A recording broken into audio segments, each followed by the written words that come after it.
राधे राधे। कैसे हैं आप? मैं हूं आकांक्षा और आप सब भक्तजनों का बहुत बहुत स्वागत करती हूं आपके अपने YouTube channel Krishna magical world में। आज अमावस्या तिथि है और हमारे धर्म शास्त्रों के अनुसार प्रत्येक मनुष्य पर 3 ऋण होते हैं। पहला ऋण देवों का ऋण, दूसरा ऋण ऋषियों का ऋण, तीसरा ऋण गुरुओं तथा माता पिता का ऋण। हमारे दिवंगत पूर्वजों ने अपने जीवन काल में हमारे वंश की उन्नति के लिए जो कार्य किए थे, उनकी कृतज्ञता प्रकट करने के लिए हर अमावस्या तिथि को हमें उनके निमित्त भोजन व्यवस्था करनी चाहिए। आइए अब अमावस्या पूजन विधि जान लेते हैं।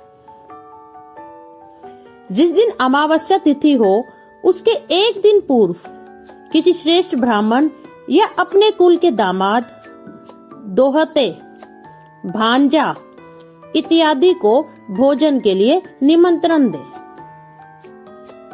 महिलाओं को चाहिए शुद्ध होकर शुद्ध वस्त्र पहनकर पितरों के लिए भोजन बनाएं। अगर आप रसवला हैं तो आपको भोजन नहीं बनाना चाहिए और ना ही पूजन में सम्मिलित होना चाहिए। आप अपने उन दिनों में जो आपके घर के जेंट्स हैं, उनके हाथों द्वारा आप सूखा आटा, गुड़, कच्चा दूध, चावल या कोई भी हरी सब्जी पंडित या किसी भी जरूरतमंद ब्राह्मण को दे सकते हैं। ब्राह्मणों को भोजन खिलाने का अब जो समय सबसे सर्वश्रेष्ठ होता है अमावस्या तिथि पे, यह जान लेते हैं। ब्राह्मण को भोजन खिलाने का समय मध्याह्न अर्थात दोपहर का होता है, अर्थात 12:45 तक, जिसे अभिजीत समय भी कहते हैं। आप भोजन इसी समय करवाइए। पूजन में काले व नीले वस्त्र का उपयोग ना करें, यानी आप काले व नीले वस्त्र धारण ना करें। अमावस्या के दिन गीता पाठ करना चाहिए और गीता पाठ करने के बाद फल संकल्प करके पितरों को अर्पण कर देना चाहिए। इससे उनकी आत्मा को शांति मिलती है और उन्हें उत्तम लोक की प्राप्ति हो जाती है। दक्षिण दिशा की तरफ मुंह करके पीपल वृक्ष पर पितरों की शांति के लिए जल भी जरूर चढ़ाना चाहिए। अमावस्या को जब हम पितरों का भोजन बनाते हैं, उसमें लहसुन, प्याज, शलगम व मसूर की दाल आदि का प्रयोग ना करें। इसी प्रकार काला नमक और गोल लौकी का भी प्रयोग नहीं करना चाहिए।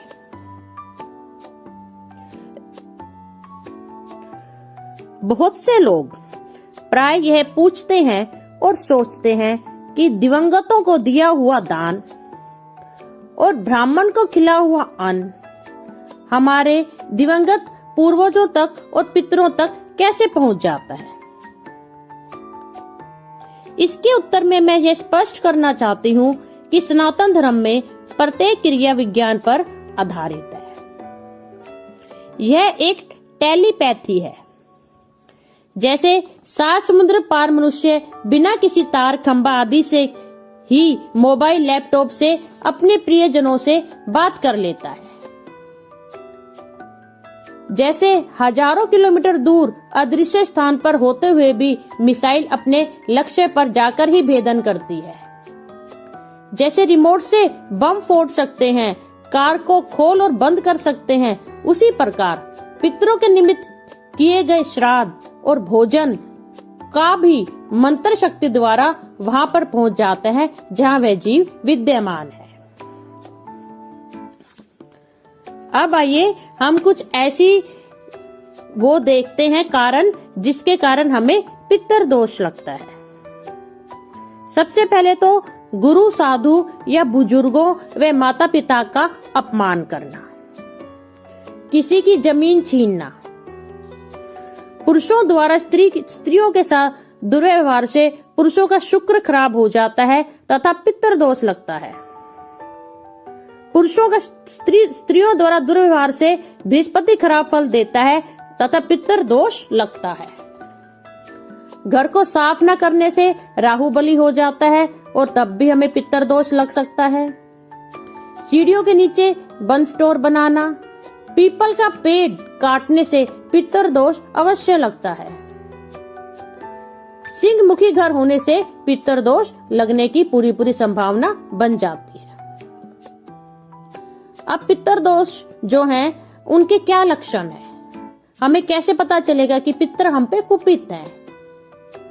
जैसे स्त्रियों के गर्भपात तथा बच्चों का बार बार बीमार होना, पति पत्नी के बीच हमेशा झगड़ा टकरार रहना, भाई भाइयों का झगड़ा होना, व्यापार में घाटा, नौकरी नहीं मिल पाना, रक्तचाप और खून की बीमारी होना, बच्चों की शादी में देरी या गड़बड़ हो तो पितृ दोष समझना चाहिए। बच्चों का ना पढ़ना या पढ़ाई का उचित परिणाम ना मिलना।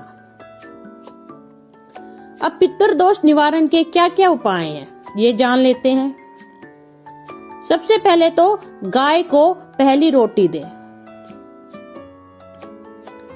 हल्दी की गांठ और रुपया एक साथ दान करें, कुष्ठ रोगियों को भोजन कराएं, संध्या को दीपक जलाएं तथा उसे 2 मिनट तक देखें, संतों को घर बुलाएं, आदर सत्कार करें, पीपल और केले के पेड़ ज्यादा से ज्यादा लगाएं,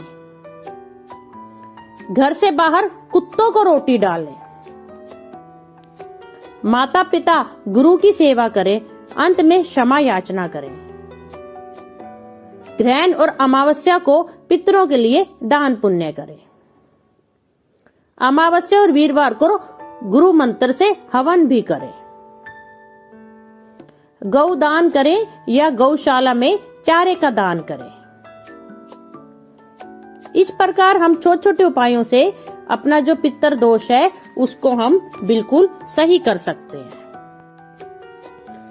मनुस्मृति में हमें अमावस्या में किस प्रकार भोजन कराना चाहिए इसका विधान देखने को मिलता है। भोजन के लिए उपस्थित अन्न अत्यंत मधुर, भोजनकर्ता की इच्छा के अनुसार तथा अच्छी प्रकार पकाया हुआ होना चाहिए। पात्रों में भोजन रखकर श्राद्धकर्ता को अत्यंत सुंदर एवं मधुर वाणी से कहना चाहिए कि हे महानुभाव, हे ब्राह्मणों, अब आप लोग अपनी इच्छा के अनुसार भोजन करें। जो भोजन करवाने वाला जो साधव पुरुष है उसे क्रोध तथा उतावलेपन को छोड़कर भक्ति पूर्वक भोजन परोसना चाहिए।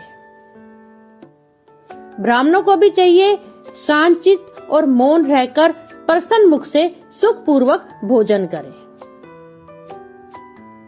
लहसुन, गाजर, प्याज, करम्ब, दही मिला हुआ आटा या अन्य भोज्य पदार्थ आदि वस्तुएं जो रस और गंध से युक्त हैं, श्राद्ध क्रम या अमावस्या के भोजन में निषिद्ध हैं। जो ब्राह्मण भोजन करे उसको चाहिए कि वह भोजन के समय कदापि आंसू ना गिराए, क्रोध ना करे, उस समय झूठ ना बोले, पैर से अन्न को ना छुए और उसे परोसते हुए भी पैर से ना हिलाए। अमावस्या में दान। भोजन कराने के अंत में दान देते समय हाथ में काले तिल, जौ और कुश के साथ पानी लेकर ब्राह्मण को दान देना चाहिए ताकि उसका शुभ फल पितरों तक पहुंच सके, नहीं तो असुर लोग हिस्सा ले जाते हैं।